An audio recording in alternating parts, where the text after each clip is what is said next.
여자 형제들은 서로에 대해 모든 것을 알고 있든지 혹은 아무것도 모르고 있든지 둘 중 하나다. 나의 동생 니나에 대해 나는 얼마 전까지 아무것도 모르고 있었다. 그녀는 나보다 12살 아래였다. 내가 결혼했을 때 그녀는 더부룩한 갈래머리에 팔과 다리에 수많은 상처 자국을 지닌 깡마르고 무뚝뚝한 10살짜리 소녀였다. 나의 결혼식 때 부모님이 니나에게 마치 시동처럼 내 면사포를 들고 가도록 시키자 그녀는 입을 꾹 다물고 몹시 화가 난 듯 얼굴이 하얗게 질려가지고는 나의 면사포에 침을 뱉었다. 나중에 조금 나아지기는 했지만 니나는 결코 귀엽거나 사랑스러운 아이는 아니었다. 니나는 자기를 제발 가만히 좀 내버려 달라고 나에게 몇 번이나 단호히 말했고 나 또한 그 후 한 번도 그녀에게 신경 쓰지 않았다. 나는 남편과 외국에 나간 후부터 그녀를 완전히 잊고 있었다. 그러나 작년에 전혀 생각지도 않는 뜻밖의 장소에서 그녀를 만났을 때 난 그녀를 금방 알아보았다. 바덴바일러에 있는 레메버트 호텔의 한 바에서였다. 그녀는 놀랄만치 변해 있었다. 여전히 예쁘진 않았지만 매우 매력적으로 변해 있었다. 물론 야성적인 구석은 남아 있었는데 그 이유가 분명치 않았다. 그도 그럴 것이 그녀는 매우 훌륭하고 비싼 옷을 입고 있었고 웨이브진 몇 개의 머리카락을 이마로 흘러내리게 한 현대적인 머리 모양을 하고 있었으며 입술에는 빨간색 루즈를 발랐기 때문이었다.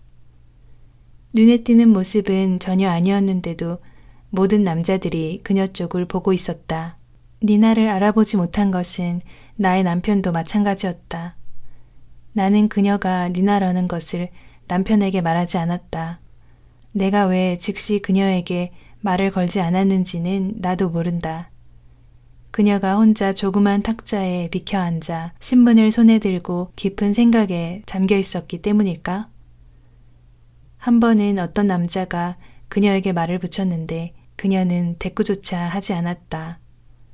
누군가가 문을 열고 들어올 때마다 잠깐 그쪽을 보고는 이내 무표정하게 신문으로 얼굴을 돌리는 것이었다. 그 횟수가 거듭될 때마다 그녀의 얼굴은 점차 어두워져 갔다. 그녀는 몇 시간 동안 같은 지면만을 보고 있었다. 그녀는 위스키를 스트레이트로 마셨다. 나는 5잔까지 세었으나 그 전에 몇 잔을 그리고 무엇을 마셨는지는 알 수 없었다. 니나가 일어섰을 때 나는 그녀가 비틀거릴까봐 불안했다. 그러나 니나는 멀쩡한 것 같았다. 그녀는 상당히 젊어 보였다. 벌써 37이었는데도 소녀처럼 보였다. 나는 그녀를 따라갔다. 니나, 나는 그녀를 불렀다. 네가 정말 니나니? 그녀는 잠깐 생각하더니 나를 알아보았다.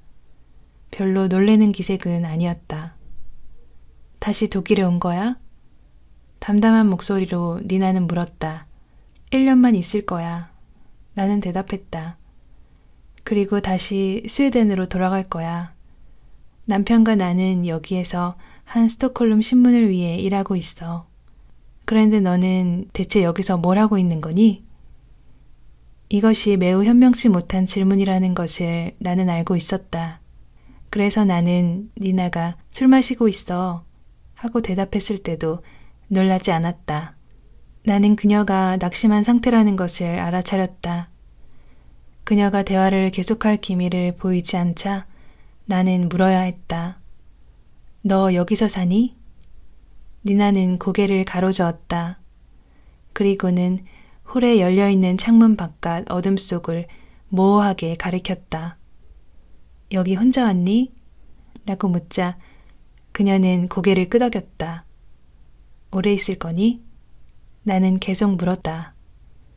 그러자 니나는 어깨를 으쓱할 뿐이었다. 나는 인내심을 잃고 말았다. 말해봐. 나는 큰 소리로 말했다. 무슨 일이 있니? 내가 도와줄 수 있겠니? 니나는 미소를 지었다. 이 미소엔 비록 냉소와 우월감 같은 것이 섞여 있긴 했어도 가슴에 와닿는 어떤 것이 있었다. 우울함이 가득 깃들인 미소였다. 우리 나가, 나 좀 바래다 줘. 니나가 말했다. 밖으로 나오자마자 니나는 흠칫 몸을 떨었다. 새벽 공기야. 니나는 큰 소리로 딱딱하게 말했다. 아직은 어두웠지만 곧 밝아올 새날의 향기가 진하게 풍기고 있었다. 오래된 키 큰 나무들이 나직이 흔들리고 있었다. 우리는 공원을 지나갔다. 이슬을 맞아 무겁고 축축한 길가의 풀들이 다리를 스쳤다. 나는 니나가 말을 꺼내기를 기다렸으나 평범하고 속된 사랑 얘기만 듣게 될까봐 겁이 나기도 했다. 그러나 니나는 아무 말도 안 했다. 한마디도 안 했다. 우리는 길가로 나와서 위쪽으로 올라갔다. 날이 밝아오기 시작하면서 추워졌다. 갑자기 니나가 무뚝뚝하게 말했다. 나 여기서 누굴 기다리고 있었는데 오지 않았어. 나 오늘 떠날 거야. 편지할게. 주소 좀 적어줘. 나는 주소를 적어주었다. 그녀는 떠났다. 그녀를 따라가 보았자 아무 소용이 없다는 것을 나는 알고 있었다. 어깨를 한번 으쓱하고는 호텔로 되돌아오는 수밖에 없었다. 나는 이 만남을 잊을 수가 없었다. 여러 번 니나에게 편지를 쓰려고 했으나 그러지 못했다. 대신 나는 그녀가 쓴 책들을 샀으며 그녀가 글을 발표한 지나노 잡지들을 주문했다. 그렇지만 나는 그것들을 읽을 엄두를 내지 못했다. 그녀의 글이 형편없으면 어떡하지 하는 우려 때문이었다. 대략 9달이 지난 어느 날 나는 전화벨 소리에 고난잠에서 깨어났다. 미넨에서 온 장거리 전화였다. 미안해 라는 목소리가 들렸으나 나는 처음엔 누구인지 몰랐다. 더 일찍 전화할 수가 없었어. 나 니나야. 나 다음 주에 떠나 런던으로. 나는 너무 잠에 취해 있었기 때문에 그래? 오래 있을 거니? 라는 말밖에 할 수가 없었다. 조금 뒤에 대답이 들렸다. 아마 그럴 거야. 나도 모르겠어. 분명하게 말할 수는 없어. 그런데 그보다도 내 생일에 와주겠어? 어릴 때 너는 생일 축하받는 걸 몹시 싫어했잖아. 나는 고작 이런 말밖에 생각나지 않았다. 생일 잔치를 하려는 게 아니야. 다만 언니와 여러 가지를 의논하고 싶어서 그래. 그래, 갈게. 야간 급행열차를 타면 월요일 아침엔 도착할 수 있을 거야. 전화는 아무 대답도 없이 끊겼다. 나는 더 잠을 이룰 수가 없었다. 니나의 목소리가 매우 이상했기 때문이었다. 단지 전화탄만은 아닌 것 같았다. 그녀는 끔찍할 정도로 차분했다. 목소리는 돌처럼 가라앉아 있었다. 나는 니나에게 무슨 일이 일어났는지 생각하려고 했다. 그러나 나는 니나에 대해 아는 것이 너무 없었다. 그녀 인생에 대해 난 무엇을 알고 있나? 아무것도 없었다. 모든 사람들이 알고 있고 또 별로 중요하지 않은 사실이 있다면 그녀가 26세 아이를 가졌고 그 후 아이의 아버지와 결혼했으며 그리고 1년 후에 이혼했다는 정도였다. 왜 이혼했는지는 몰랐다. 그리고 히틀러 정권 때에 체포당했던 적이 있다는 것, 불안한 삶을 영위하고 있다는 것.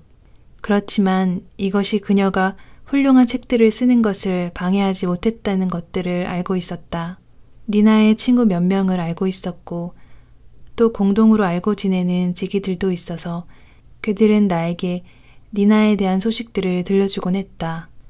그러나 나는 소문을 별로 좋아하지 않았으며 들어도 금방 잊어버렸다. 사람들은 니나를 도도하고 매력적이며 자유분방하다고 여겼다. 그런데도 그들의 말투 속에는 존경 같은 것이 담겨 있어 나를 항상 놀라게 했다. 지금 나는 후회스럽다. 좀 더 일찍 니나를 돌보아 주었어야만 했다. 그녀와 나 사이가 갑자기 가까워진 듯 했다. 그동안 우리가 공유한 것은 부모가 같다는 것, 그리고 감수성이 예민하고 이기적인 아이들이 흔히 갖고 있는 우리가 진짜 그들 자식이 아닐 것이라는 감정 정도였다. 또 있다면 항상 조용히 있어야 했던 좁은 집에 대한 기억. 그리고 나나 니나에게 혹은 둘 모두에게 방해가 되던 집안 축제에 대한 기억뿐이었다. 이게 전부였다.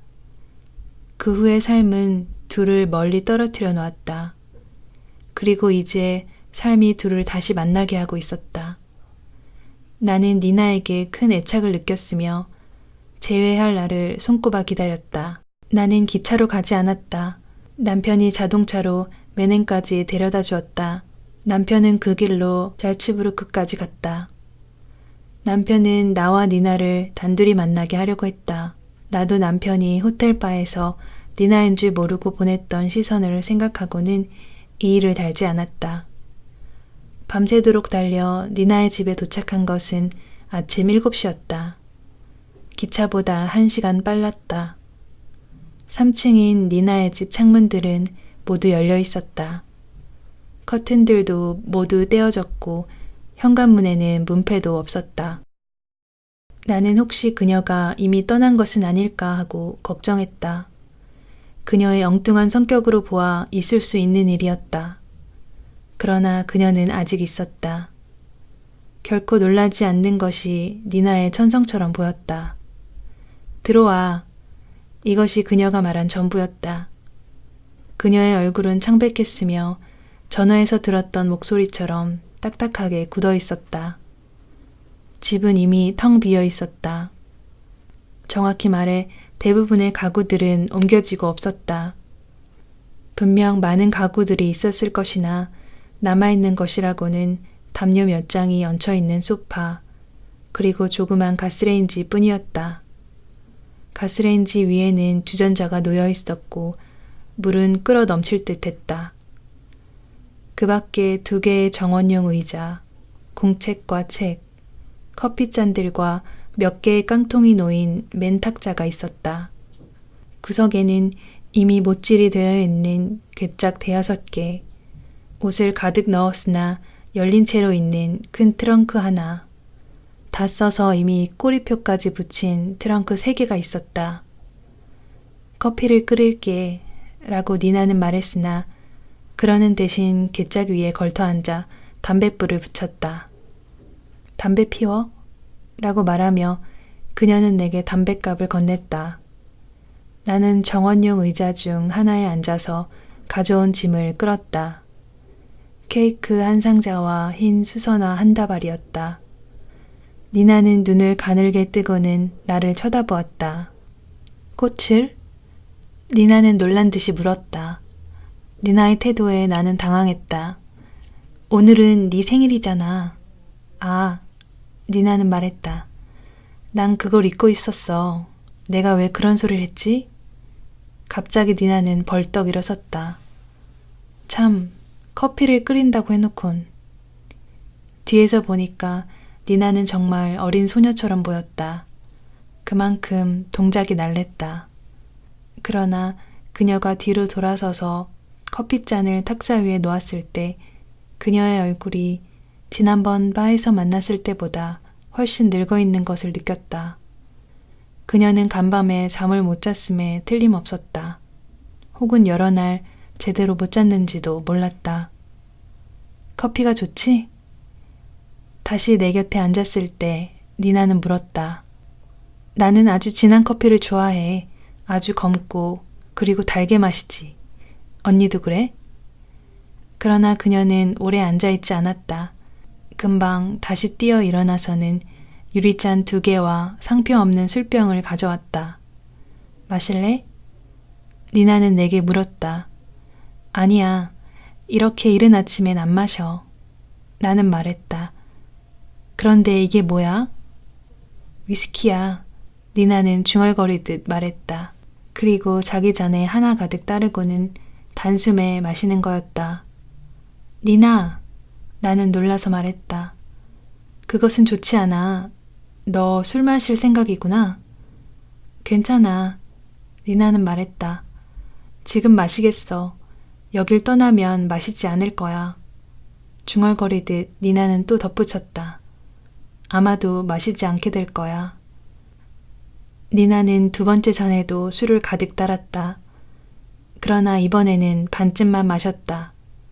자, 이제 나는 얘기할 수 있어. 니나는 말했다.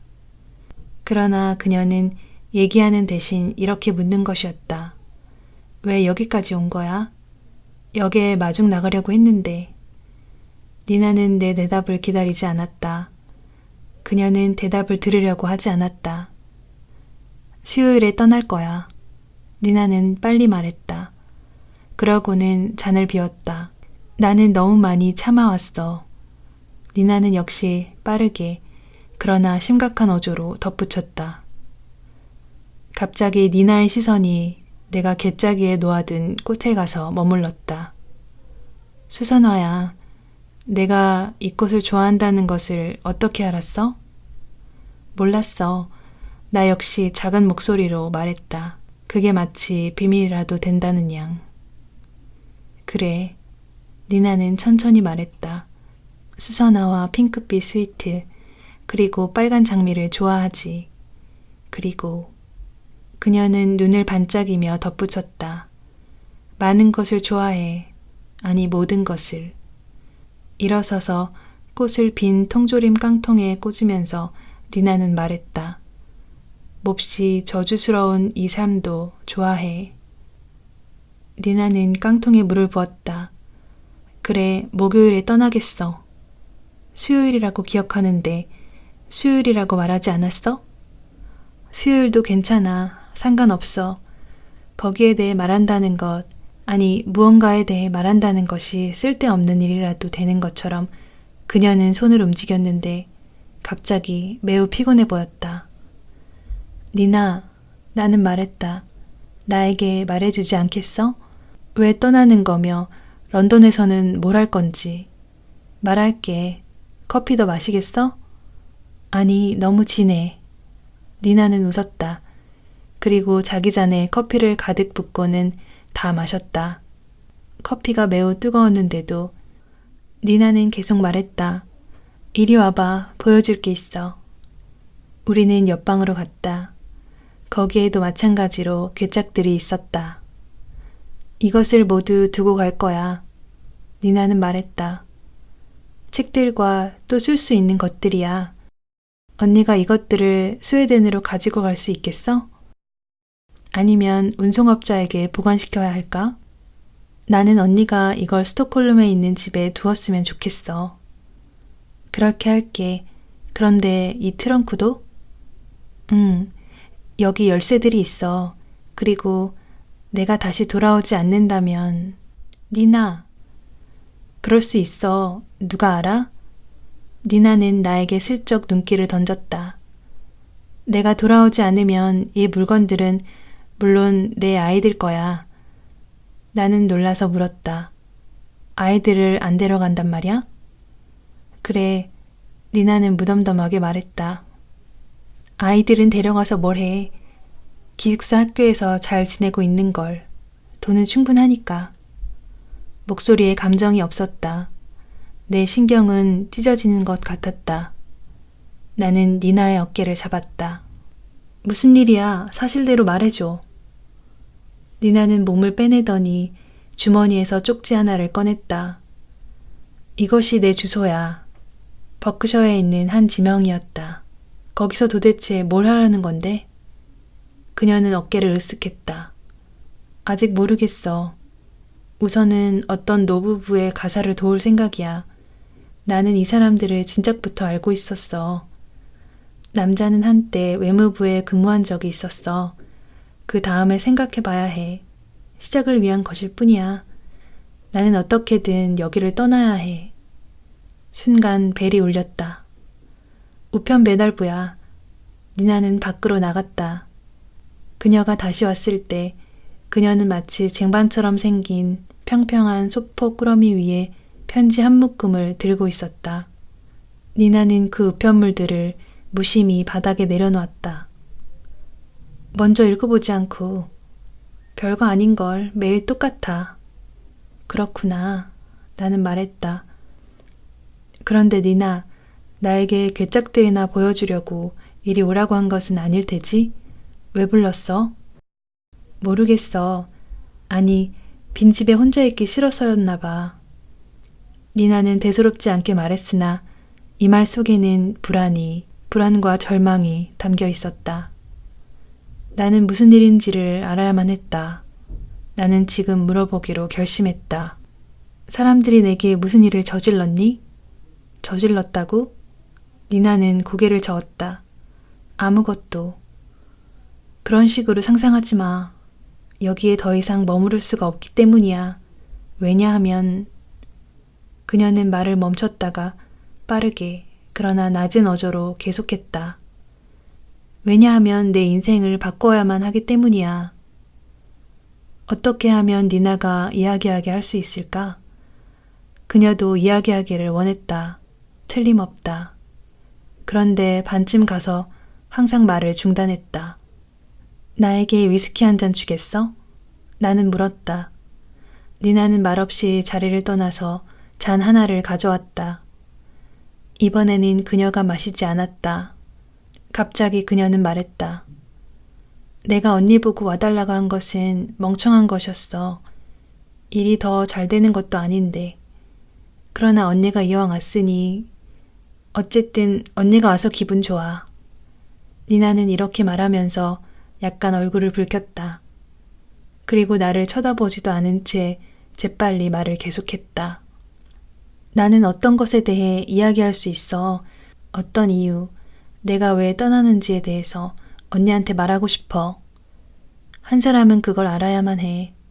그리고 내가 돌아오지 못할 경우에 그만두지 못하겠니, 니나야? 니나는 나의 입에 손을 대었다. 잠깐 동안이었다. 뜨거운 손이었다. 뜨겁고 메말라 있었다. 그렇게 된다면 나를 쫓아낸 것이 나쁜 일은 아니었다는 것을 알아주었으면 해. 나는 누군가를 더 이상 방해하고 싶지 않을 뿐이야. 그것뿐이야. 내가 여기 있는 한은. 니나는 짧고 힘든 한숨을 쉬었다. 그러니까 이런 거야. 그러니? 그러나 나는 말하기 전보다 더 모르겠구나. 니나는 나에게 놀랍다는 얼굴을 했다. 모른다고? 더 모르겠다고? 나는 다 얘기했는데. 그녀는 바닥에 있는 편지 꾸러미를 발로 찼다. 이런 것도 지긋지긋해. 그뿐만 아니야. 편지들은 옆으로 넘어졌으며 이때 소포 위에 씌어진 발신인 주소가 보였다. 니나와 나의 시선은 동시에 그리로 향했다. 니나가 상자에서 벌떡 일어났다. 그녀의 얼굴은 몹시 창백해졌다. 아니, 잿빛이었다. 여기, 그녀는 중얼거렸다. 이럴 수가 없어. 어떻게 이런 일이? 그는 죽었어. 니나는 소포 쪽으로 허리를 굽혔으나 만지지는 않았다.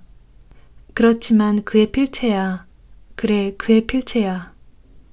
니나는 소포를 물끄러미 바라보고 있었다. 나는 무엇이 니나를 그토록 흥분시키는지 알지 못했다. 그 안에 뭐가 있는지 내가 봐도 돼? 나는 물었다. 말을 꺼내지 않으면 안 되었다. 그래. 그러나 나는 보고 싶지 않아. 니나는 큰 소리로 거칠게 말했다. 밖으로 나가면서 또 크게 소리를 질렀다. 나는 이 필체를 한 번도 좋아한 적이 없었어. 그러고는 옆방에서 그릇을 씻기 시작했다. 나는 상자 위에 앉아 소포를 끓이기 시작했다. 갑자기 노끈이 끊어지고 안에 있는 것이 미끄러져 나왔다. 커다랗고 두꺼운 책이었다. 아니, 책처럼 보였을 뿐 사실은 한 묶음의 서류 처리였다. 공책으로 묶인 것도 있고 묶이지 않은 것도 있었다. 그중 몇 장이 펄럭거리며 바닥으로 떨어졌다. 나는 주워들었다. 편지들이었다. 그 중에 하나는 봉투에 들어있었다. 니나에게 라고 그 위에 씌어져 있었다. 그녀가 좋아할 수 없었던 글씨였다. 니나! 나는 옆방에 대고 소리쳤다. 편지와 그와 비슷한 것들이야. 이쪽으로 넘어오는 대신에 니나는 대수롭지 않게 말했다. 읽어봐. 중요하면 나에게 이야기해 줄 수 있겠어? 그녀는 그릇 씻는 일을 계속했다. 설거지를 끝낸 후에는 상자에 못을 치기 시작했다.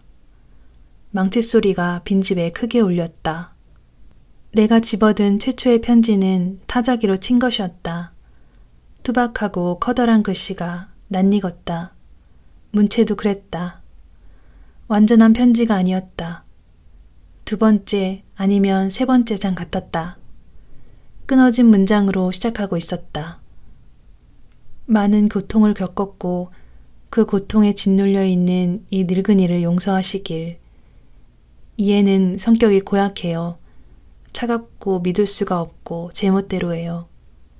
그리고 아주 무례해요. 자기 어머니를 센티멘털하다고 하고 나의 엄격함을 정신과 발전 능력이 결핍되어 있기 때문이라고 합니다. 어린 소녀의 입에서 이런 말이 나올 수 있습니까? 우리는 이해를 잘 길렀어요. 그 말들은 타인의 영향에서 비롯된 거요. 당신의 영향 때문이라고 하면 틀리지 않을 겁니다, 박사님. 그 애는 당신으로부터 커다란 정신적인 도움을 받았다고 주장해요. 만약 이 도움이 부모와 교육시키는 자의 권위가 실추되는 것으로 나타난다면 우리는 그런 도움은 사양하고 싶어요. 이런 점에서 내 딸이 당신 집에 출입하지 못하도록 한 나의 조치를 이해해 주시길 기대합니. 그 한 페이지는 여기서 끝이 났다. 니나, 나는 흥분해서 소리쳤다. 여길 들어봐. 니나가 망치를 손에 들고 입에는 상자형 못을 문채로 왔다. 나는 그녀에게 이 편지를 읽어주었다. 그녀는 입에서 못을 하나씩 하나씩 천천히 빼내면서 말했다. 맙소사. 니나는 말했다. 알다시피 이미 오래전에 지나간 일이야. 아버지는 모든 것을 이해할 수 없었어. 그의 책임이 아니야. 그의 이해 밖에 있는 일이었으니까. 다시 괴짝에 매달려 일을 하면서 니나는 덧붙였다. 모든 것은 이해하기가 힘들어. 나는 어떤 일을 이해하는 것을 포기했어. 그녀와 이것을 가지고 논쟁하는 일은 의미가 없었다. 나는 두 번째 편지를 읽기 시작했다. 날짜는 1930년 6월 29일로 되어 있었다. 존경하는 슈타인 박사님, 어제는 평소에 나답지가 않았습니다. 나를 나쁘게 생각하지 말아주시길 부탁드립니다. 내가 왜 그랬는지 모릅니다. 여름 탓일까요? 나는 풍만함 그리고 포만함을 참을 수 없습니다. 자연이 정지해 있으며 동경을 잃어버렸습니다. 나는 그래서 공허하며 피곤을 느낍니다. 스스로가 가치 없어 보입니다. 나는 자주 이른 새벽에 깨어납니다. 모든 것이 아직 빈 상태이고 회색으로 쌓여 있을 때 말입니다. 그때마다 나는 공포, 누군가 내 목을 조르는 듯한 공포를 느낍니다. 삶에 대한 공포, 살아야만 하는 것에 대한 공포입니다. 이때는 어떤 위대한 생각도 나를 도울 수 없습니다.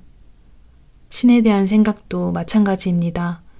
인간은 이러한 공포에 단독으로 내맡겨져 있고 최악의 경우가 지나가면 나는 이것이 도대체 무엇이었는지 이해하려고 했습니다. 여러 가지 대답이 나옵니다. 내가 인생에서 아무것도 어떤 의미 있는 것도 이루지 못할 것이라는 불안감. 내 인생은 그냥 사라지고 있으며 나는 살지 않았다는 불안감.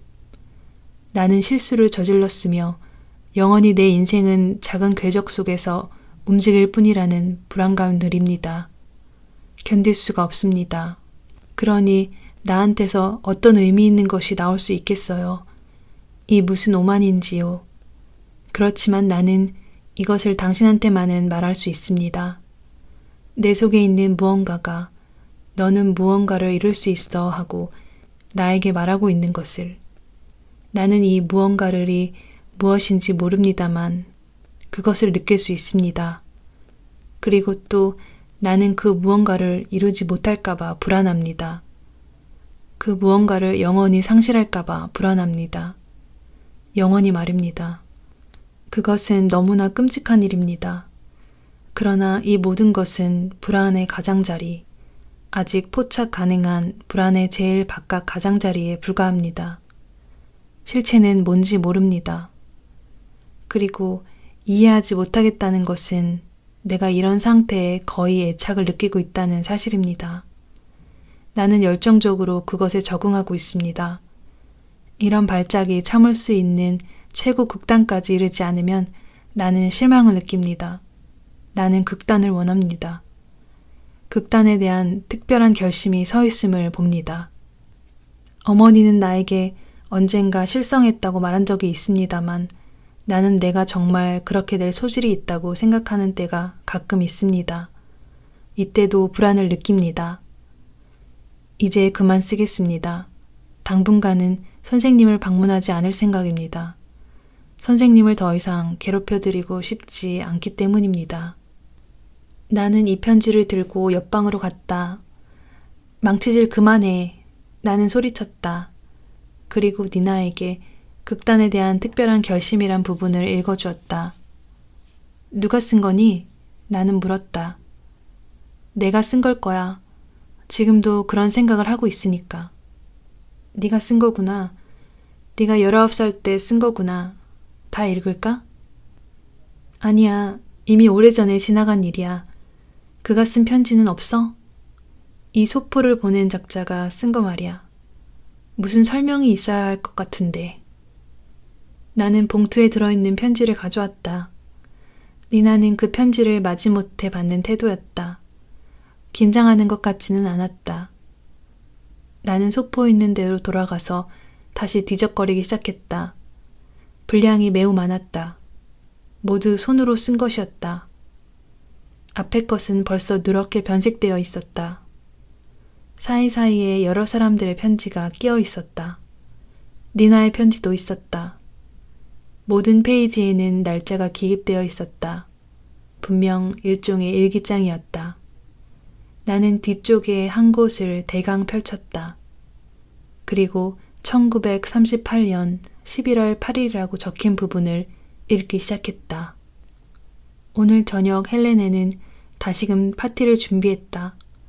그녀는 내가 이 파티를 통해 기분 전환을 할 수 있을 것이라고 믿고 있었다. 나를 도와주려는 노력이 감동적이지만 또한 거북한 것도 사실이었다. 그녀 자신은 파티를 싫어했지만 항상 참석해주는 주최자로서 새롭고 놀라운 재능을 보여주었다. 어제의 사건 때문에 우리는 손님들이 안 올까봐 걱정했지만 모두가 왔다. 각기 성격에 따라 침울해하기도 하고 흥분하기도 했지만 모두 다 아주 심란한 모습이었다.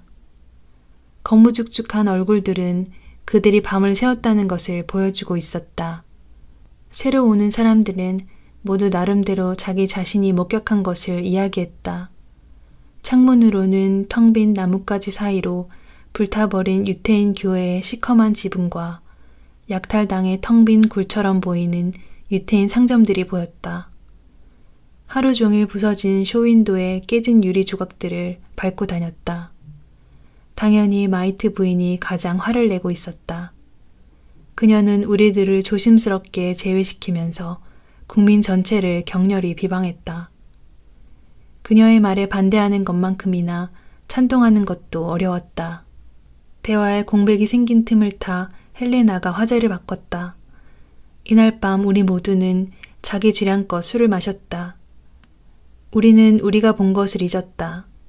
공연을 끝내고 10시쯤 올 수 있었던 알렉산더는 이상하게 명랑하고 약간은 들떠있다고 생각했을 것이다. 그는 우리를 의심스럽고 침울한 눈초리로 쳐다보았다. 그러나 나와 헬레나를 제외하고는 아무도 이것을 의식하지 못했다. 알렉산더는 말없이 헬레나가 그에게 밀어넣은 빵을 삼켰다. 포도주 한 잔을 단숨에 비우고 곧이어 두 번째 잔을 비우고 침울한 기색이 약간 가시기는 했으나 여전히 불안을 감추지 못하는 모습이었다. 그는 식탁에 오래 앉아있지 못하고 평소 그의 버릇대로 방 안을 어슬렁거렸다. 내 책상에는 니나가 기고한 작품이 있는 룬투샤우 잡지 한 권이 놓여 있었다.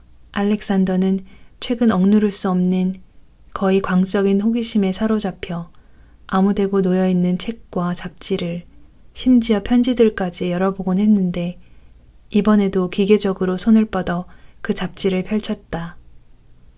갑자기 그는 금지된 일이라도 하는 양 이상하게 서두르는 태도로 그 잡지를 들고 창문이 움푹 들어간 곳으로 갔다. 거기서 그는 탐욕스러울 정도로 집중해서 어떤 부분인가를 읽기 시작했다. 이것은 나를 초조하게 했다. 빌 부인이 뭘 그렇게 열심히 읽느냐고 그에게 물었을 때 그는 퉁명스럽게 그리고 이런 자기의 태도를 의식하지 못한 채 대답했을 뿐이었다. 소설이요. 마이트가 소설 제목을 보기 위해 몸을 굽혔을 때 알렉산더는 잡지를 거칠게 당기고서는 신경질적으로 말했다. 나중에 읽으시오. 사람들은 고개를 설레설레 흔들며 그를 내버려 두었다. 식탁으로 돌아오면서 마이트가 말했다. 니나 부슈만의 소설이군. 부슈만. 빌 부인이 말했다. 신인이지만 장래가 유망해. 나는 그녀의 처녀작을 읽어보았어. 아주 좋더군. 헬른바흐가 이례적으로 생기를 띠며 끼어들었다. 나는 그녀를 개인적으로 알아요. 재미있는 여자죠. 재빨리 그는 덧붙였다. 그녀는 나의 의뢰인이었어요. 그러나 너무 많이 얘기했다는 듯이 그는 입을 다물었다. 오!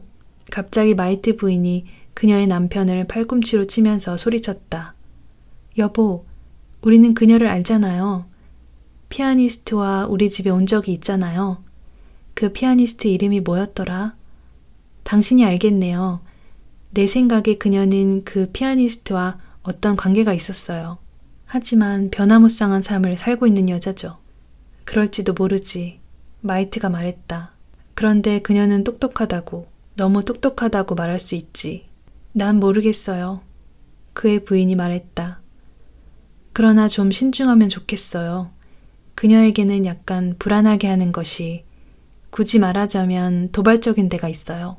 마이트 부인이 굳이 말하자면이라는 유보적인 표현을 쓴 것은 그녀가 말하려는 것에 대해 가장 부드럽고 적절한 표현을 찾으려고 애쓰고 있다는 것을 보여주는 것이지만 나는 천천히 부하가 치밀어 오르기 시작했다. 헬레나가 나를 불안하게 쳐다보았다. 그녀가 뭘 도발하죠? 빌 부인이 무뚝뚝하게 물었다. 그녀는 예의가 없어요. 아무에게나 전혀 배려 없이 불쾌한 말을 할 수 있는 여자예요. 말하자면 직선적이랄 수 있죠. 그게 잘못된 건가? 마이트가 물었다. 마이트 부인은 자기 남편의 질문에 대답하지 않았다. 그리고 그녀는 어떤 반박도 용납하지 않겠다는 투로 자기 의견을 말했다. 확실히 그 여자는 너무 어려요. 그 밖에도 그녀는 망설였다. 포도주에 약간 흥분된 마이트가 장난조로 말했다. 말해요. 그러니까 그 여자가 아무 남자하고나 잠을 잔다는 거지? 마이트는 자기 손을 부인의 팔 위에 올려놓고 말했다. 당신은 작가가 어떤 것도 무릅쓰지 않으면서 좋은 책을 쓸 수 있다고 생각해요? 실제 이상으로 더 어리석게 보이거나 더 점잖게 보이도록 하지 말았으면 좋겠소. 그러면서 마이트는 내게 말을 걸었다. 당신은 이 여자를 압니까? 아니요 라고 나는 대답했으나 순간적으로 목소리가 나오지 않는 것 같아 아니요를 다시 한번 말했다. 사귀어보면 알게 될 것입니다. 그녀는 내 생각인데 거짓말을 하지 않고도 세상을 살 수 있다는 것을 본인 자신은 의식하지 못하면서도 몸으로 보여주는 사람이요. 재밌지요. 그러나 어려운 거죠. 아무 데서나 충돌하고 구설수에 오르고 항상 극단으로 치닫는 당돌한 존재요. 이때 헬레나가 큰 소리로 말했다. 오빠, 지하실에서 포도주 한 병만 가져다 주실래요? 나는 층계를 내려가면서 현기증을 느꼈다. 불안해서 비롯된 것이었다. 그러나 둥근 지하실의 서늘함이 기분을 좋게 했다. 나는 이마를 차갑고 축축한 벽에 기대어 댔다. 비록 그것이 존경이든 선망에서 나온 경탄이든 니나가 다른 사람들의 입에 오르내린다는 것이 나에겐 참을 수 없는 일이었다. 그녀가 그런 식으로 관찰의 대상이 되었다는 자체가 구역질 나는 일이었다. 얼마나 많은 사람들이 그녀를 아는지, 그리고 모두가 그녀에 대해 무언가를 알고 있었다. 만약 니나가 내 아내가 되어달라는 청을 거절하지 않았더라면 그녀는 얼마나 완전히 다른 인생을 살았을 것인가 라는 데까지의 생각이 미쳤을 때 나는 다시 한번 극심한 고통을 느꼈다. 지하실에 그냥 있고 싶다는 강력한 욕구가 나를 엄습했다. 나는 불을 끄고 괴짝 위에 앉았다. 어둠이 기분 좋게 나를 에워쌌고 내부에서는 완전하고 궁극적인 종말에 대한 절실한 소망이 나를 일깨웠다. 지난 얼마 동안 나는 얼마나 자주 스스로에게 물어보았던가. 나는 무엇 때문에 더 살아야 하는가라고. 나는 인생의 즐거움을 느끼지 못한다. 또 꼭 필요한 것도 아니고 다른 사람에게 기쁨도 주지 못하는 이런 인생을 계속 영위해야 할 의무도 알지 못한다. 이전에는 공포를 느꼈으나 이제는 나와 삶을 연결하는 것은 아무것도 없다는 사실에 평안함을 느낀다. 무한한 적막감이 나에게 입을 벌리고 있다. 엄청난 무기력이 어떤 환멸이나 권태에서 비롯된 것이 아닌 무관심이 나를 가득 채우고 있다. 나는 성공했으며 약간의 재산도 있다.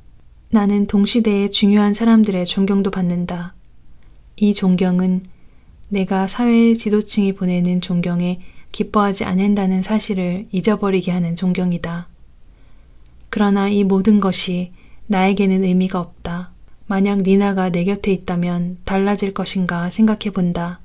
이제는 설령 그녀라 해도 그렇게 할 수 있을 것 같진 않다. 그녀는 이전에 나로 하여금 인생이란 살아볼 만한 가치가 있는 것이라고 여러 번 믿게 한 적이 있었다.